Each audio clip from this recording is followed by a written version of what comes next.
The rain fell against the tall leaded glass windows of the Davenport mansion, not with the gentle patter of a spring shower, but with the relentless, drumming insistence of a creditor.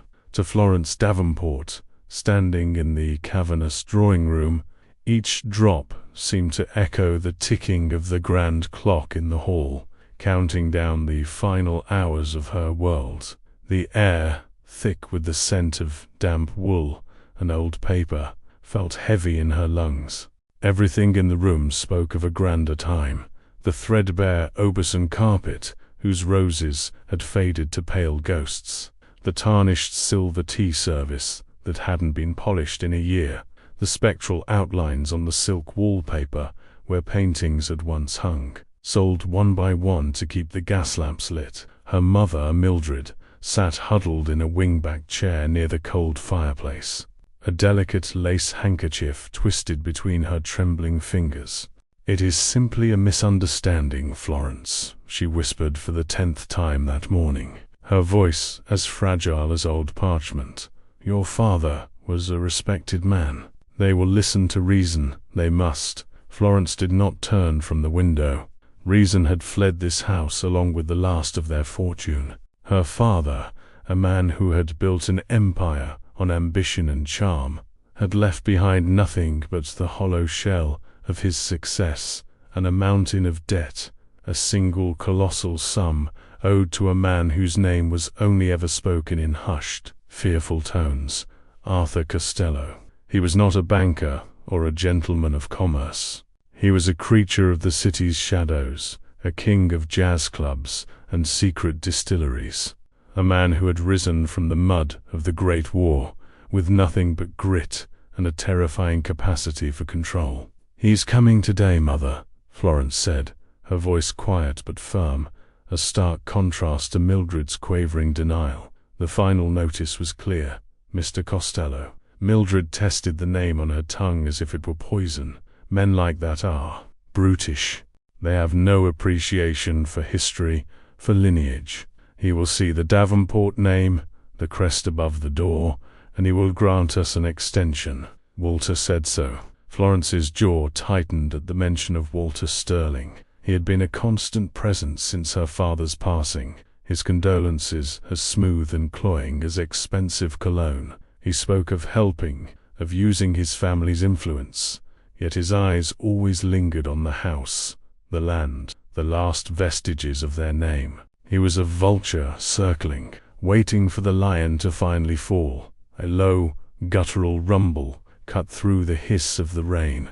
It was the sound of a powerful motor, an engine far too refined for the milkman or the post. Florence watched as a gleaming black Duesenberg, polished to a mirror shine despite the downpour, glided to a stop at their rear tie-in gate. A chauffeur in a heavy coat emerged, opening the rear door with a practiced efficiency. The man who stepped out was not the hulking brute her mother imagined. Arthur Costello was tall and lean, dressed in a tailored charcoal suit that fit his frame with military precision. Even from a distance, he moved with a dangerous economy of motion, a coiled stillness that promised swift, decisive action. He held no umbrella, letting the rain bead on his broad shoulders as he surveyed the grand decaying facade of her home. The heavy brass knocker echoed through the house like a death knell. Florence felt a tremor of pure primal fear. This was it, the end. She smoothed the front of her simple navy dress, took a deep breath, and walked past her mother, whose eyes were now wide with terror. She opened the door herself. It was better than letting the maid, Hazel, face him. Arthur Costello stood on her doorstep, the city's grey light behind him. His face was all sharp angles and stark planes, his dark hair slicked back from his brow. But it was his eyes that held her captive. They were a startling, wintry grey, and they held the haunted, world-weary look of a man who had seen the very worst of humanity in the trenches of France and had not flinched. They were not cruel eyes, she noted with a strange sense of detachment, but they were utterly devoid of sentiment. "Miss Davenport," he said, His voice was a low baritone, smooth like aged whiskey, but with an edge of gravel, a sound more suited to a smoky, underground club than a sunlit parlor. "Mr. Costello," she replied, forcing a cool civility into her tone. "Please, come in." He stepped into the grand hall, his polished shoes silent on the marble floor. A single large man followed him, broad as a brick wall, and just as expressive, stopping just inside the door like a sentinel.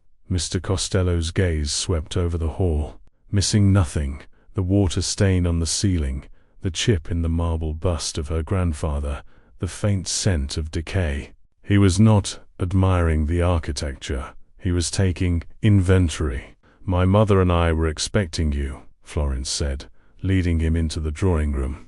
Mildred rose unsteadily, clutching the arm of her chair. "Mr. Costello," she began, her voice high and strained, "there has been a terrible mistake. My husband, Howard Davenport—" "There is no mistake, Mrs. Davenport," Arthur said, his voice cutting cleanly through her flustered speech. He did not raise it, yet it commanded the room, silencing her instantly. "Your husband was a fine man. He was also a poor gambler. The debt is $100,000. The house was his collateral. The note is due." The sum, spoken aloud in the quiet room, was obscene. It hung in the air, a physical weight that made it difficult to breathe. Florence stepped forward, placing a protective hand on her mother's shoulder.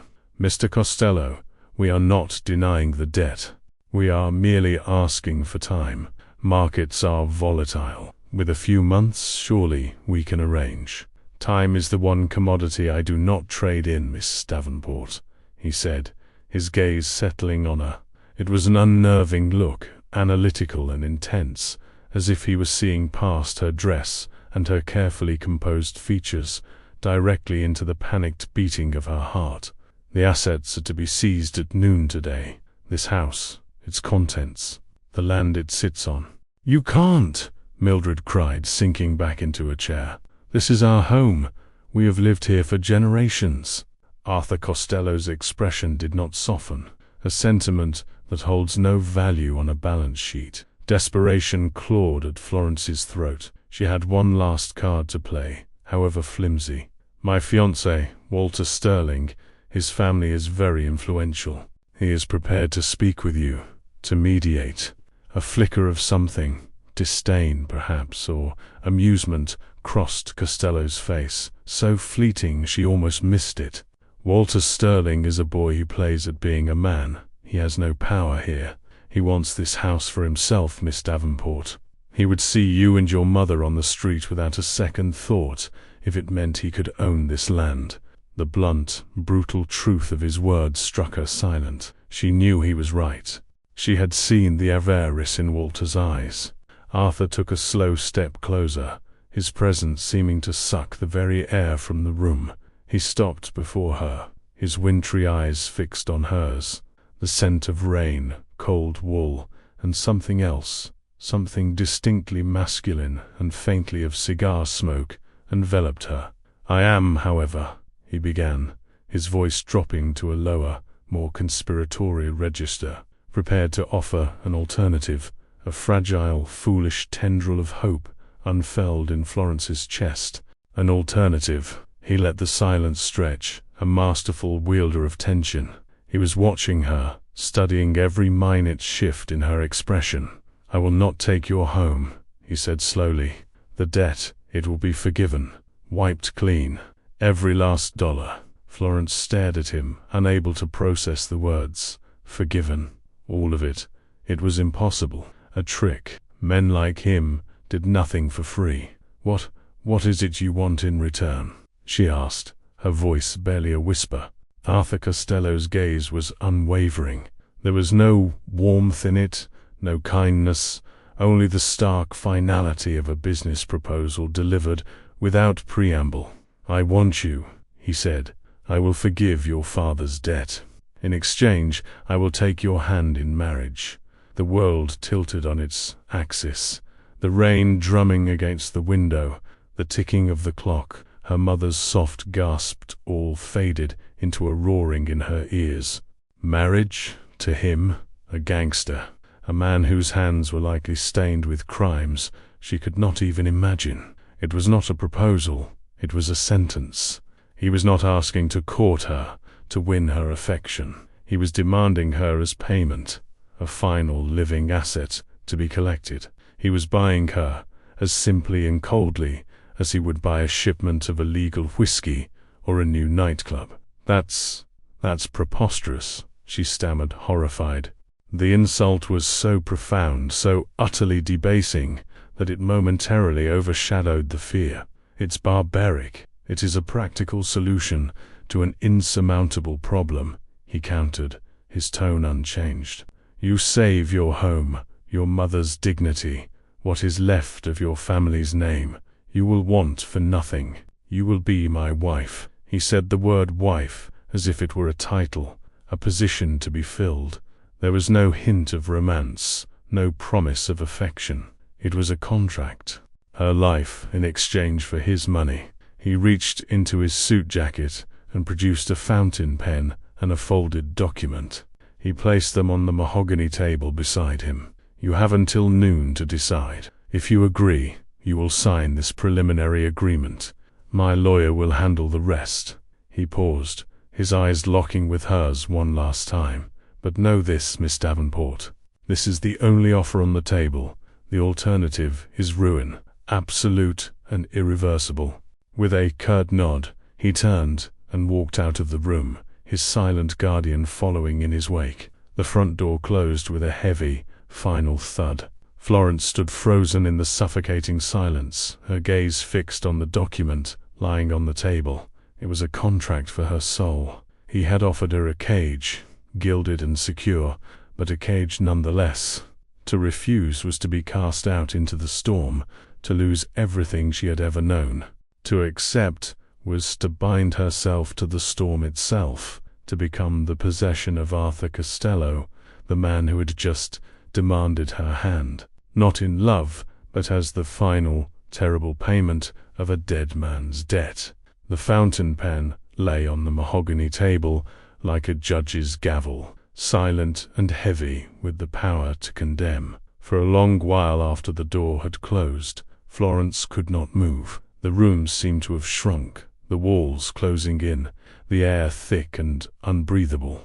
Arthur Costello's proposition echoed in the silence, an obscene stain on the faded elegance of her life. Marriage, a sacrament, a promise of love and partnership, reduced to a clause in a financial settlement. He hadn't offered his heart. He had offered a ledger, balanced and cleared. Florence, what are we to do? Mildred's voice was a thread of sound, barely audible. She looked at her daughter, her face a mask of bewildered horror. He can't be serious. It's a trick, a cruel joke. But Florence knew it wasn't. She had seen the finality in his wintry eyes. Arthur Costello did not joke. He made statements. He delivered ultimatums. He's perfectly serious, Mother. But to marry that man, a common criminal. Think of our name, your future. What would your father say? Florence finally turned from the damning document, a bitter smile touching her lips. Father is the reason we are in this position. He dealt with Mr. Costello. He made the wager, and he lost. We are simply left to pay the price. The coldness in her own voice surprised her. Grief had been her constant companion for months, but now a harder, more brittle emotion was taking its place. Resignation. She walked over to her mother and knelt by her chair, taking her cold, trembling hands. We have no money, no allies. The people we called friends have melted away like snow in April. This house is all we have left. Walter will help us, Mildred insisted, clinging to the name like a life raft. He loves you, Florence. He is a gentleman. He will not let this happen.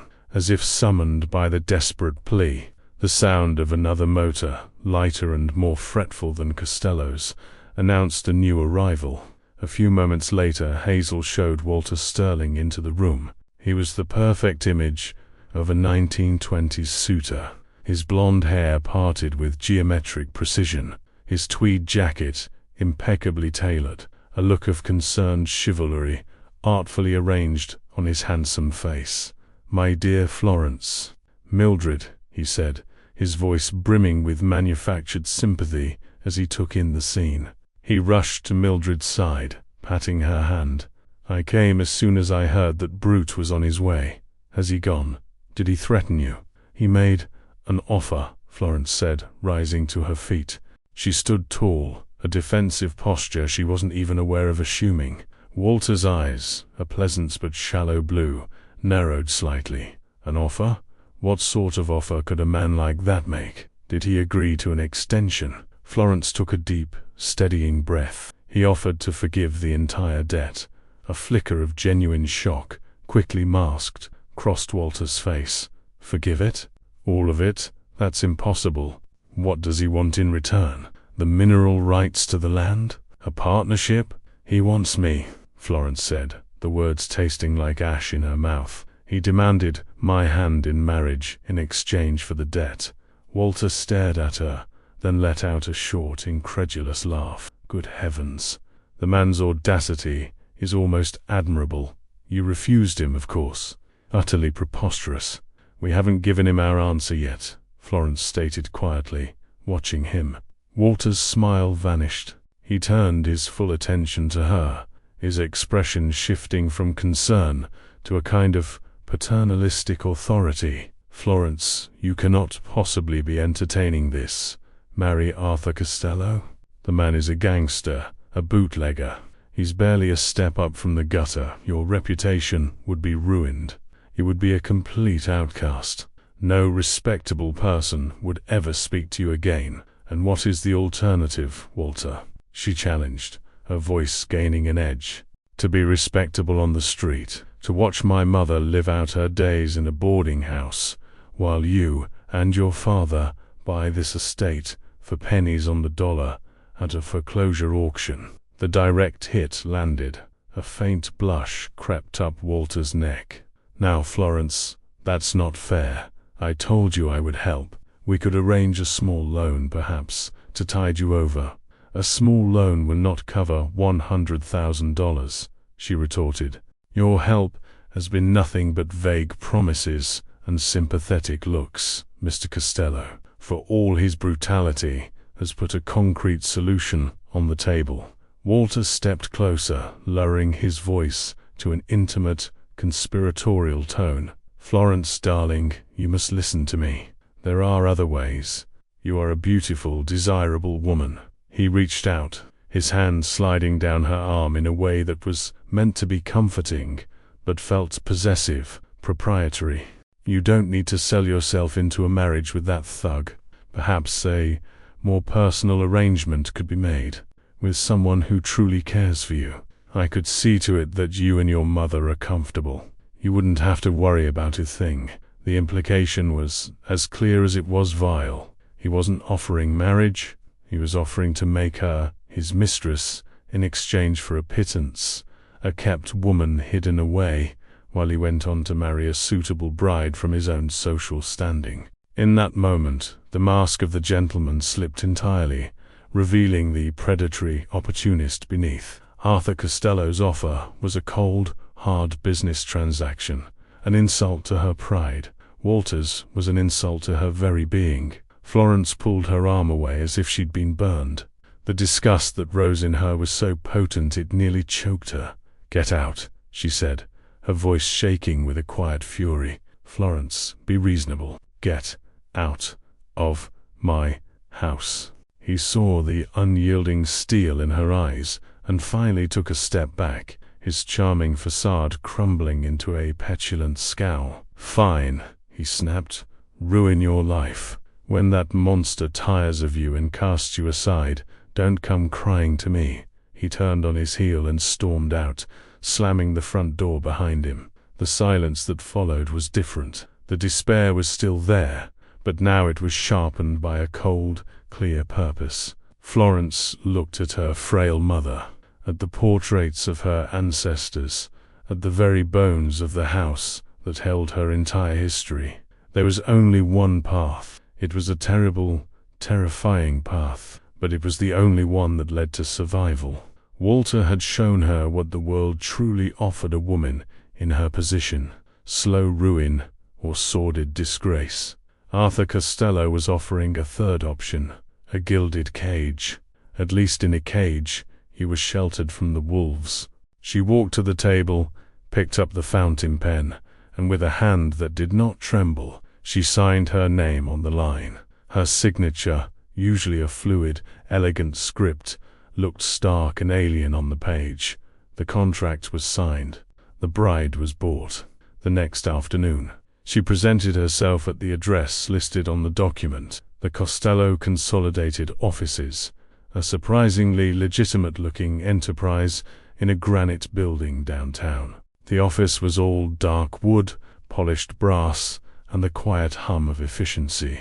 It smelled of leather, cigar smoke, and money. She was shown into his private office without a word. He was seated behind a massive oak desk, the sleeves of his white shirt rolled up to his forearms, revealing strong, capable wrists. He was on the telephone, his voice a low, commanding murmur. He gestured for her to sit in one of the leather chairs opposite him, his wintry gray eyes acknowledging her presence, but offering no welcome. She sat, her hands clasped tightly in her lap, and waited. He finished his call with a few curt words and replaced the receiver. He leaned back in his chair, his gaze finally settling on her. He didn't smile. He simply looked at her, that unnerving, analytical stare she remembered from the day before. "Miss Davenport," he said. "I have signed the agreements," she said, her voice sounding small in the vast, masculine room. He gave a single, slow nod. "I am aware.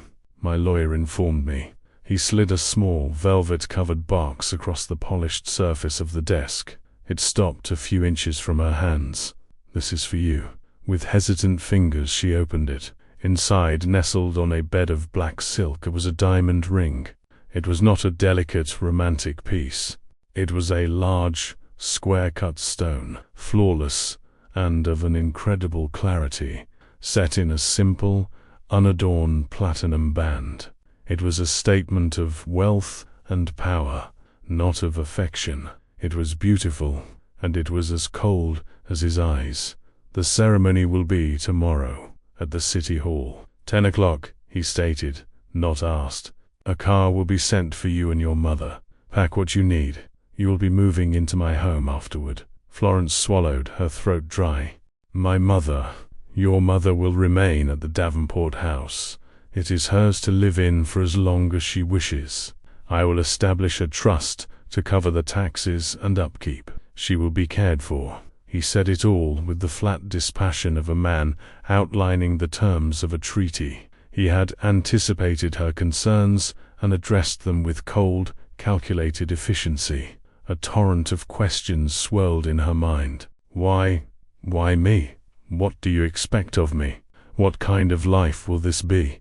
But the detached, almost bored expression on his face silenced them all. He was not a man who invited questions. He gave orders. He made arrangements. "Is there anything else?" he asked, his hand already reaching for a stack of papers on his desk. He was ready to dismiss her, to move on to the next item on his agenda. "No," she whispered. "Nothing else." "Good." He picked up a pen and began to read through a document, his focus absolute. To him, the transaction was complete. She was no longer Florence Davenport, the desperate daughter of a ruined man. She was now another one of his assets, an acquisition to be managed. She stood up, the ring box clutched in her hand, and walked out of the office. No one looked up as she left. In the hallway, she paused, leaning against the cool marble wall, her heart pounding a frantic, terrified rhythm against her ribs. She was to be the bride of a man who looked at her as if she were a column of figures on a page, a man who had bought her future with a signature and sealed it with a diamond as cold and hard as his own heart. She was a reluctant bride, marching toward an altar of his own making, and she had never felt more utterly and completely alone. The marriage was not a union, it was a procedure. It took place in a sterile, wood-paneled room at City Hall that smelled of stale paper and floor wax. Florence wore a simple cloche hat and a dove-grey dress, her finest, which still felt woefully inadequate. Mildred was there, a ghost in black, weeping silently into a handkerchief. On Arthur's side, there was only the hulking, silent man from the day before, a man he introduced simply as Leo, who served as his witness. The justice of the peace, a man with a weary face and spectacles perched on the end of his nose, droned through the words with a distinct lack of ceremony. Florence heard them as if from a great distance. To have and to hold from this day forward, for better, for worse, for richer, for poorer. The irony was a physical bitter taste in her mouth. She was holding nothing. It was for richer to avoid for poorer. The words were a mockery of the vows they were meant to represent. When it came time for her response, she felt a moment of dizzying panic. Her throat closed. This was the final step off the precipice. Beside her she felt, rather than saw, Arthur's stillness, his unwavering calm. It was not the reassuring calm of a loving groom, but the patient, implacable calm of a man waiting for a contract to be finalized. She found her voice, a thin, reedy whisper. "I do." Arthur's "I do" was the opposite. It was a firm, clear statement of fact, spoken with the same low baritone he used to conduct business. He slid the cold, heavy platinum band onto her finger, next to the ostentatious diamond. His fingers were cool and brief against hers, the touch utterly devoid of warmth or intimacy. And just like that, it was done. She was Florence Costello. The name felt alien, a costume she was forced to wear. The car ride that followed was steeped in a thick, uncomfortable silence. Mildred had been sent home in a separate cab, clutching Florence's hand one last time with a look of utter despair. Now Florence sat beside her new husband in the cavernous back seat of the Duesenberg, the scent of his cologne and the clean wool of his suit filling the small space between them. He did not speak. He simply stared out the window as the city, grey and damp, slid past. She was now his wife, yet he treated her with the polite indifference one might afford a stranger sharing a train carriage. They did not drive toward the respectable, tree-lined avenues of her old neighborhood. Instead, the car turned into the city's vibrant, beating heart, a district of theaters, restaurants, and a more electric kind of establishment. The car slowed and pulled to a stop before a building whose facade was dominated by a sleek, black onyx sign. Even unlit in the grey afternoon, the name was a statement of bold, unapologetic style. The Onyx Club. This was his world, the den of the gangster, the kingdom of jazz and illegal liquor. Florence's heart hammered against her ribs. Was this where she was to live, in a den of iniquity? Arthur seemed to sense her apprehension. "We don't use the main entrance," he said, the first words he'd spoken since they'd left City Hall. Leo opened the car door, and Arthur led her not to the grand front doors, but to a discreet brass door in a side alley. It opened into a small, elegant lobby, which led to a private elevator, its interior all polished mahogany and gleaming brass. The elevator ascended smoothly and silently, and when the doors opened, Florence gasped. They opened directly into a sprawling penthouse apartment that seemed to float above the city. Light poured in from floor-to-ceiling windows that wrapped around the living space, offering a breathtaking panorama of the skyline. The style was fiercely modern. Sleek Art Deco furniture, lacquered black tables, chrome accents, and plush sofas, upholstered in cream-colored silk. It was a masterpiece of design, stunningly beautiful and utterly impersonal. It felt less like a home and more like the lavish set of a motion picture. Arthur stood in the center of the room, his hands in his pockets, observing her reaction with that same unreadable expression. "This will be your home now." He gave her a perfunctory tour, a state-of-the-art kitchen she would never use, a dining room that could seat 20, a library with shelves that were, she noted, sparsely filled.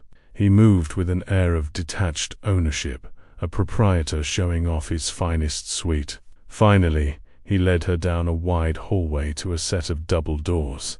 He pushed them open to reveal a bedroom larger than the entire ground floor of many houses.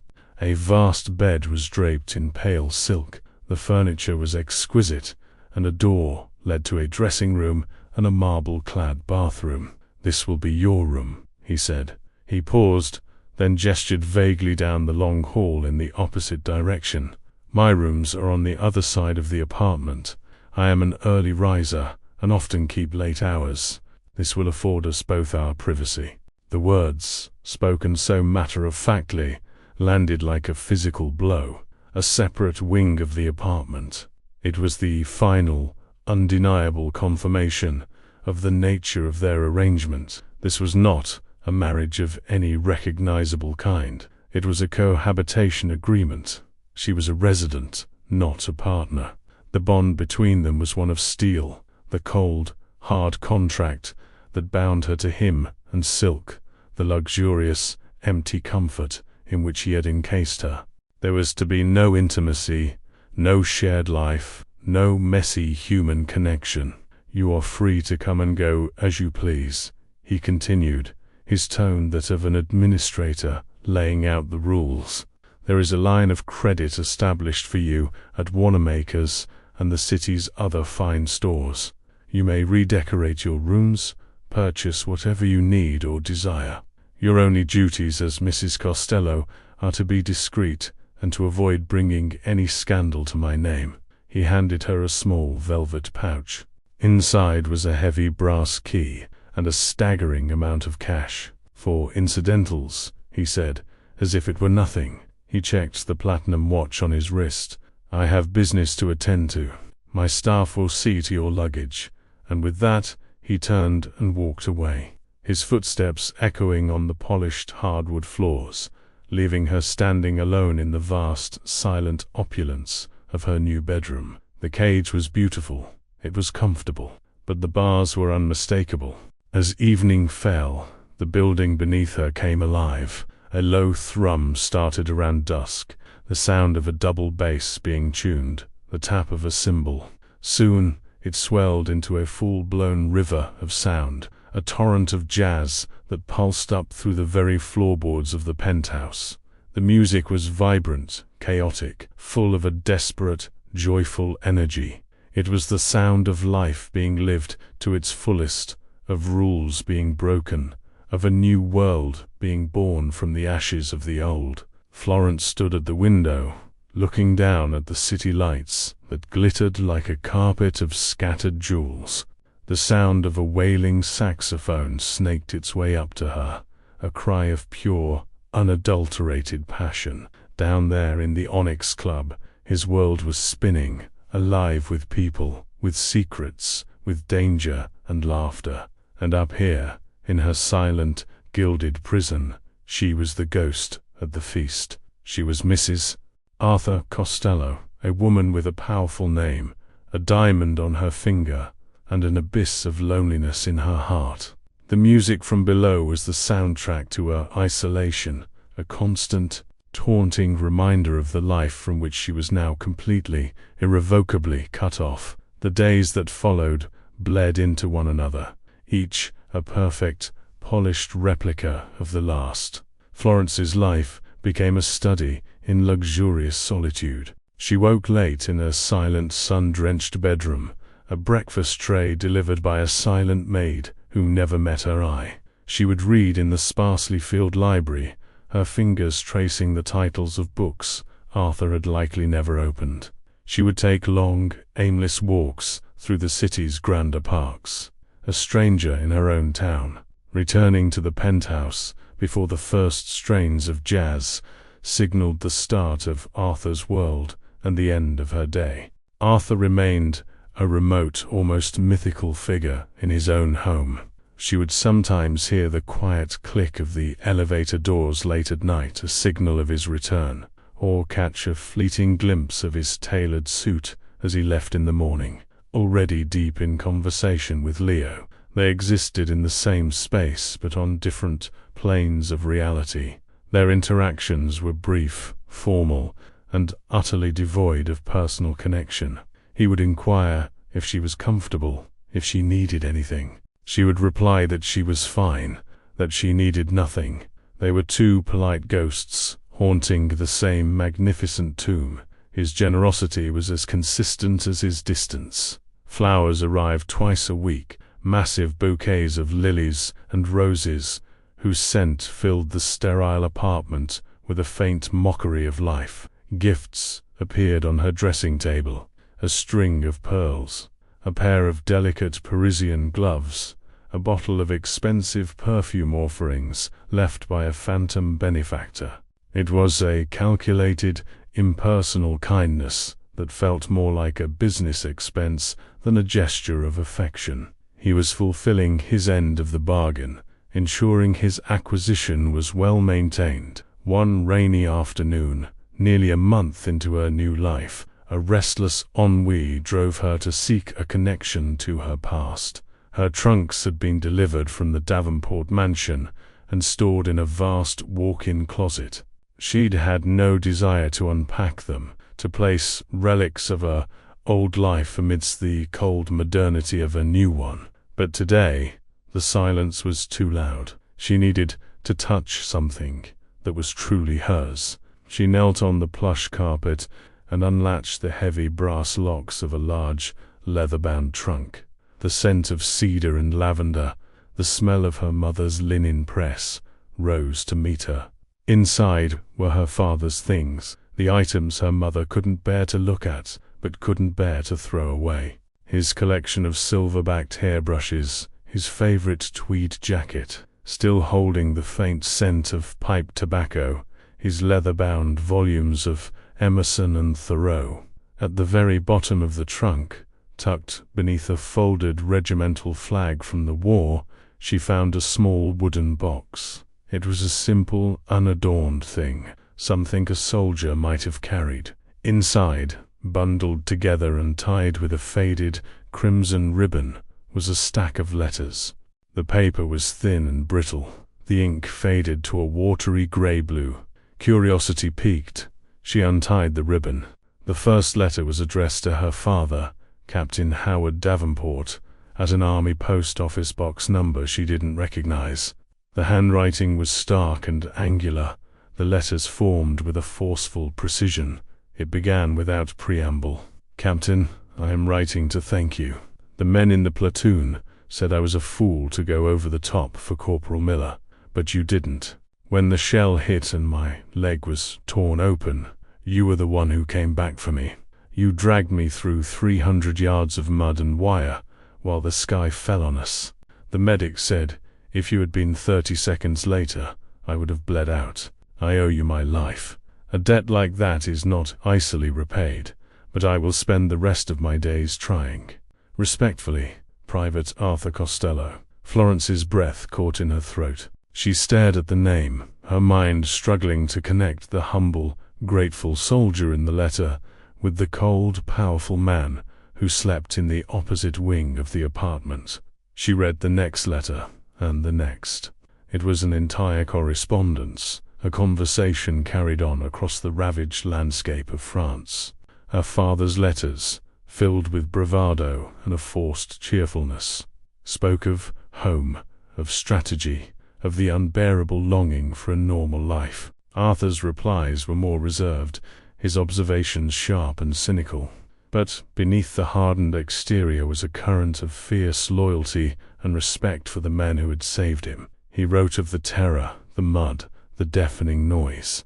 He never complained, but he spoke of a bond forged in the crucible of battle, a brotherhood that transcended rank and social standing. Her father, the gentleman officer; Arthur, the street-smart private from the city's tough neighborhoods. Two men from different worlds, united by the shared experience of survival. Then she found the last letter. It was dated just a few weeks before her father's fatal heart attack, long after the war had ended. The handwriting was the same, but the paper was expensive cream stationery, embossed with the name Costello Consolidated. It was a reply to a letter her father had evidently written. "Howard, your letter found me. I was sorry to hear of your recent troubles. The market is a crueler battlefield than the Argonne, it seems. There is no honor in it, only sharks in tailored suits. You speak of your debt as a matter of shame, but the only shame lies with the men who prey on good men like you. You saved my life. I have never forgotten it. Now you ask me to make a promise. You fear for Florence.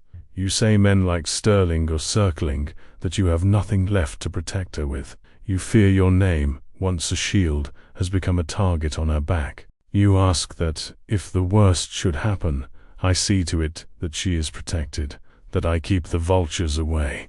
You call it the last request of a desperate friend.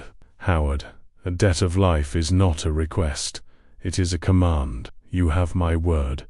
I will not let them touch her. I will not let them have your home. I will protect her, whatever it takes. Your friend Art." Florence let the letter fall into her lap.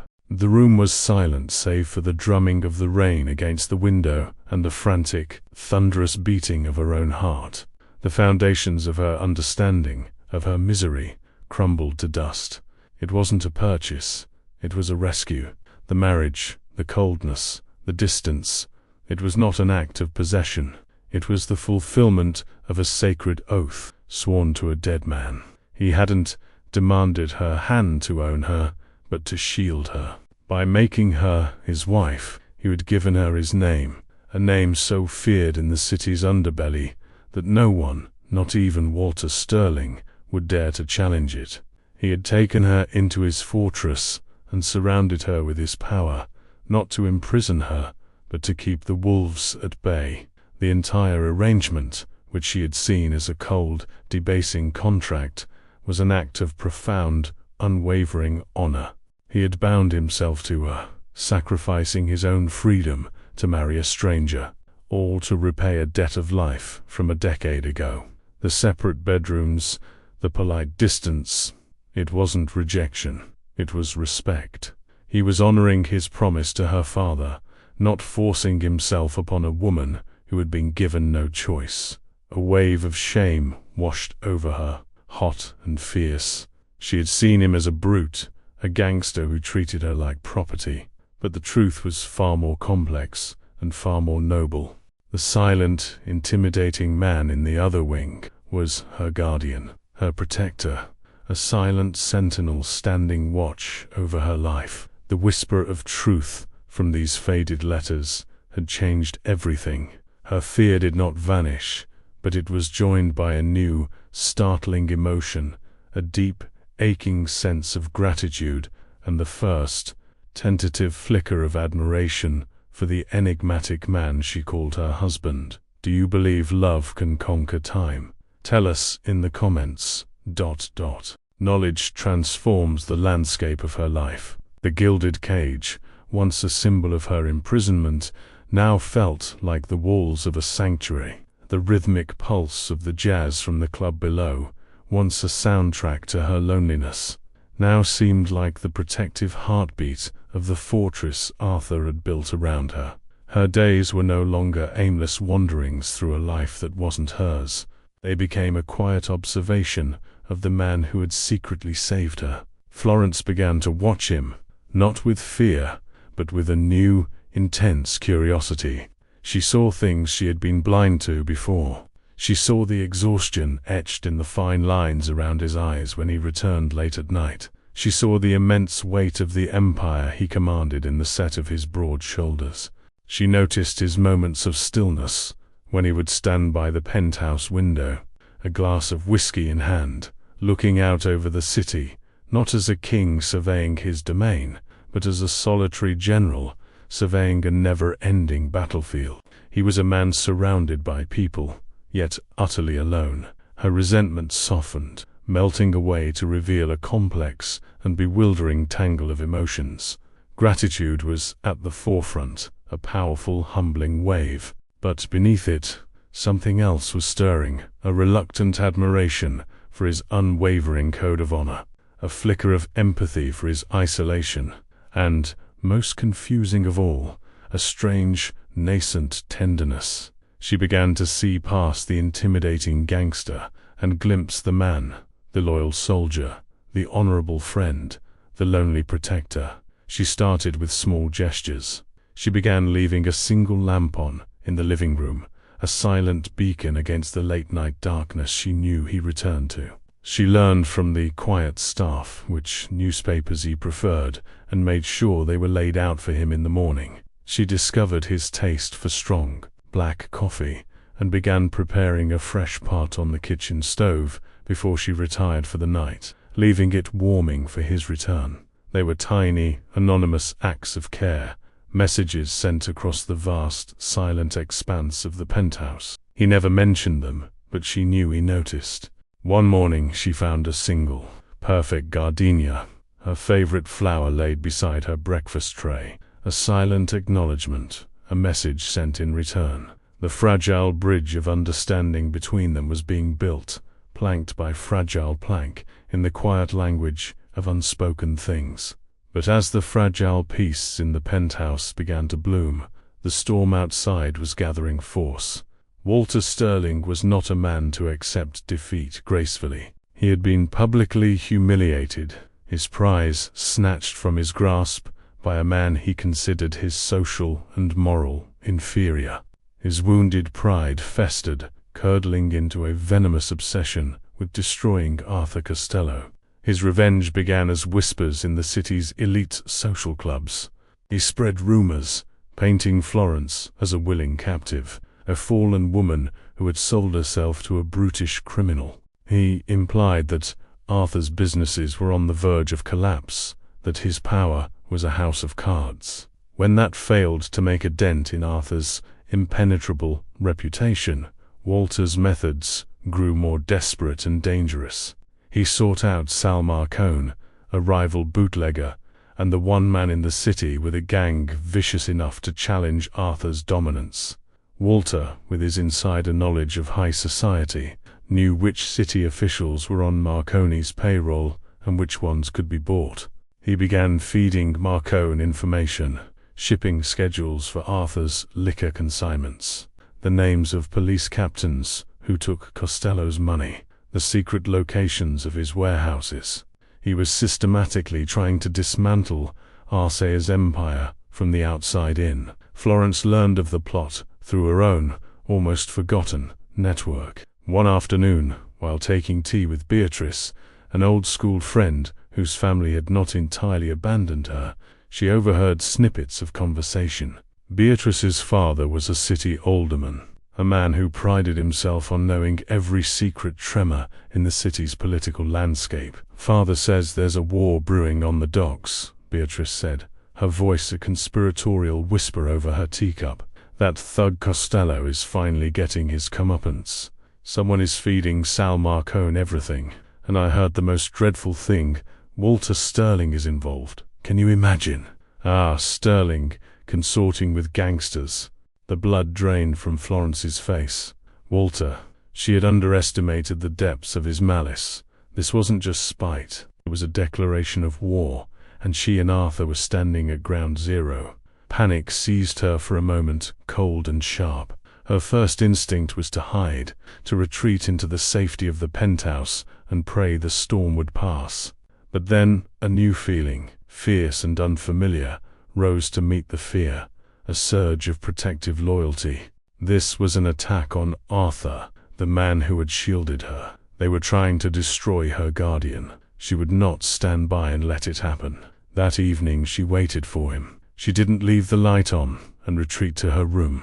She sat in one of the cream silk armchairs in the living room, the city lights twinkling behind her, and waited. He came in just after midnight, Leal, a silent shadow at his back. He stopped short upon seeing her, a flicker of surprise in his wintry eyes. "Florence," he said, his voice low. "You're still awake. We need to talk," she said, her own voice steady, imbued with a purpose that surprised even herself. He nodded slowly, dismissing Leo with a subtle gesture.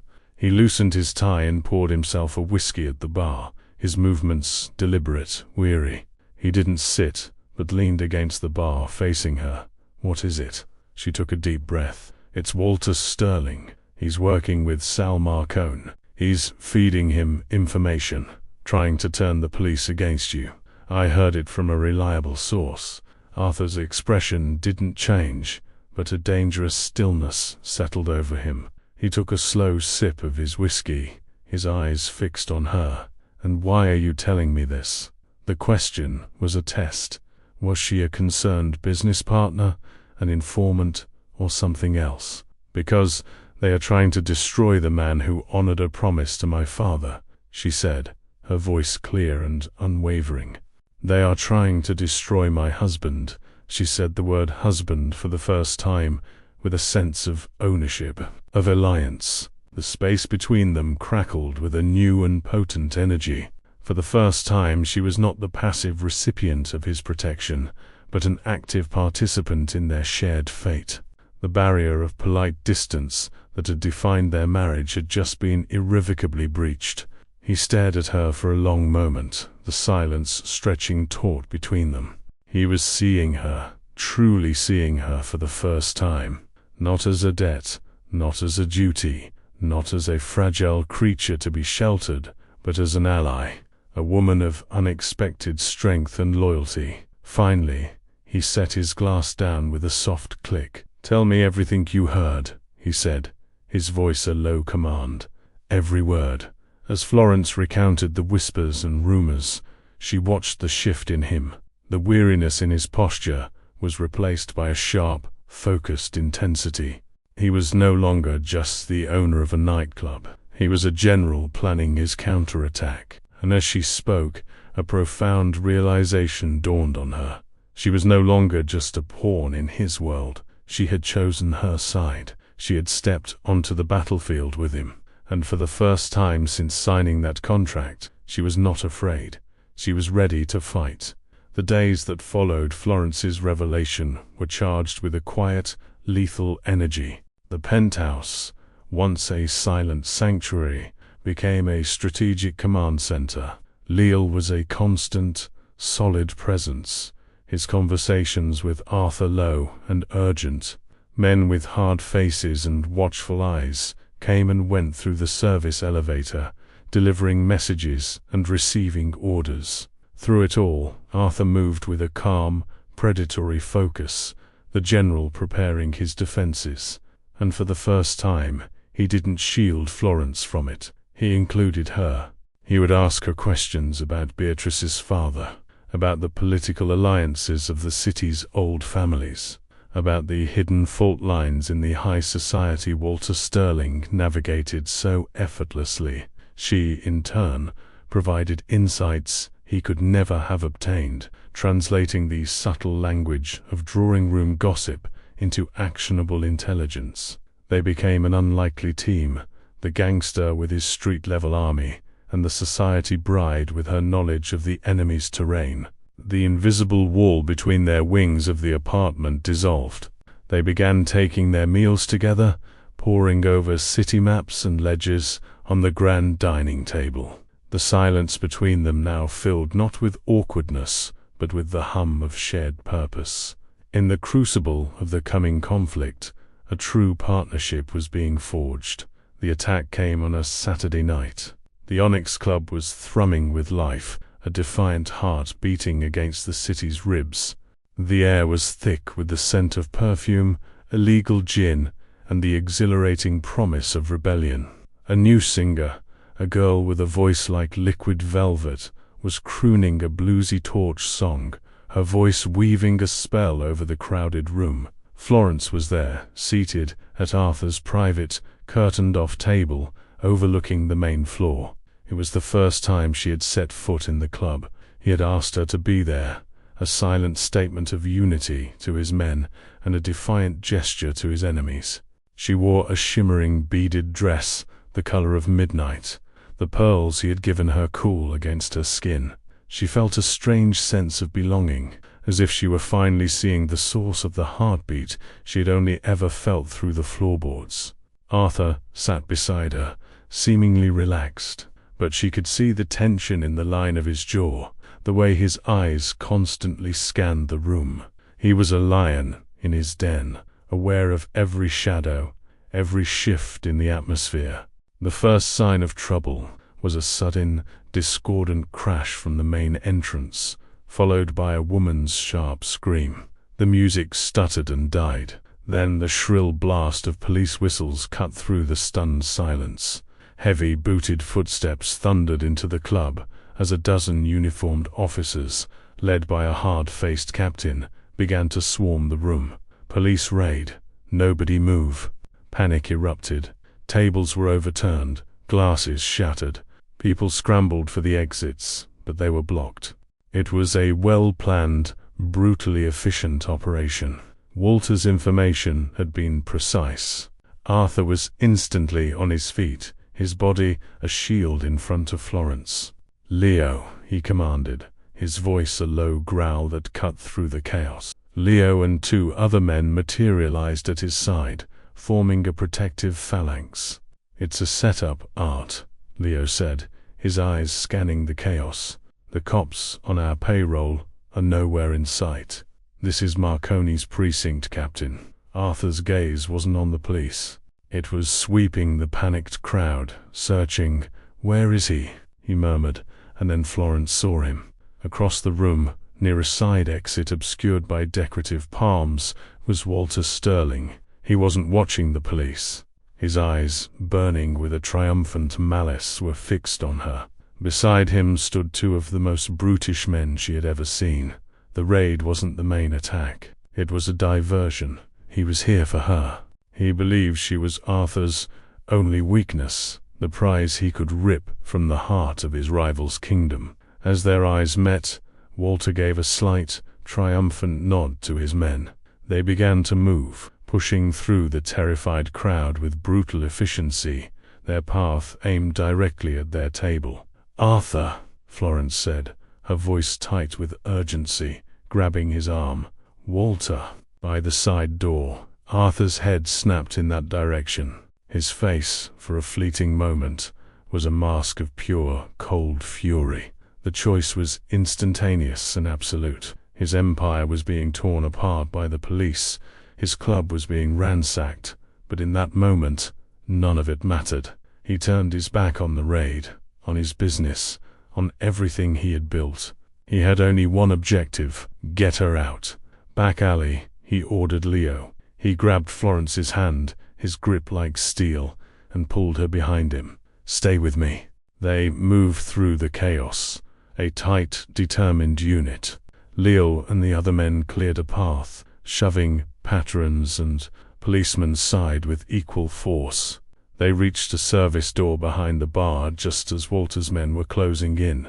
They plunged into a narrow, dark hallway that smelled of stale beer and disinfectant. The alley behind the club was a labyrinth of overflowing bins and fire escapes, slick with rain and shrouded in steam, rising from vents. The only light came from the faint, chaotic glow of the street at the far end. They ran, the sound of their frantic footsteps echoing off the wet brick walls. Suddenly, a black Ford T roared to life at the mouth of the alley, its headlights cutting through the darkness, pinning them like insects. Walter stood beside it, a cruel, victorious smirk on his face. "Nowhere to run, Costello," he shouted over the engine's roar. Leo and Arthur's men drew their firearms, the metallic clicks shockingly loud in the confined space. Walter's thugs did the same. They were in a standoff, a deadly trap. Arthur pushed Florence behind him, his body a solid wall of protection. "This is between you and me, Sterling," he called out, his voice dangerously calm. "Let her go. She has nothing to do with this."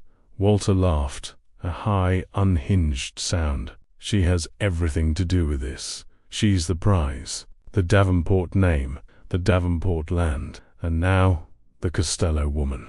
I'm going to take everything from you, starting with her." In that desperate, heart-stopping moment, with the damp chill of the alley seeping into her bones and the glint of steel in the darkness, Arthur turned his head slightly, his gaze finding hers in the shadows. The calculated distance was gone. The formal courtesy was gone. All that remained was raw, unguarded emotion in the depths of his wintry eyes. "Florence," he said, his voice low and ragged, "meant only for her. That letter you found. It was the truth. It all started as a promise. A duty to your father." He took a ragged breath. "But it's not a duty anymore. Somewhere along the way, protecting you, it became the only thing that mattered. I think I've fallen in love with you." Tears welled in Florence's eyes, hot and sudden, blurring the menacing headlights. All the fear, the confusion, the loneliness of the past months coalesced into a single blinding moment of clarity. The gratitude, the admiration, the tenderness she had felt for him. It wasn't just an alliance. It was love. A love as unexpected and powerful as the jazz that had been the backdrop to their strange courtship. "I love you too, Arthur," she whispered back, her voice thick with emotion. "I love the man who kept his promise." A gunshot exploded in the narrow alley, the sound deafening, and the world dissolved into a maelstrom of shouting muzzle flashes and the terrifying scream of ricocheting bullets. Arthur shoved her down behind a stack of crates, his body covering hers, a living shield against the heart of the storm he had chosen to face for her.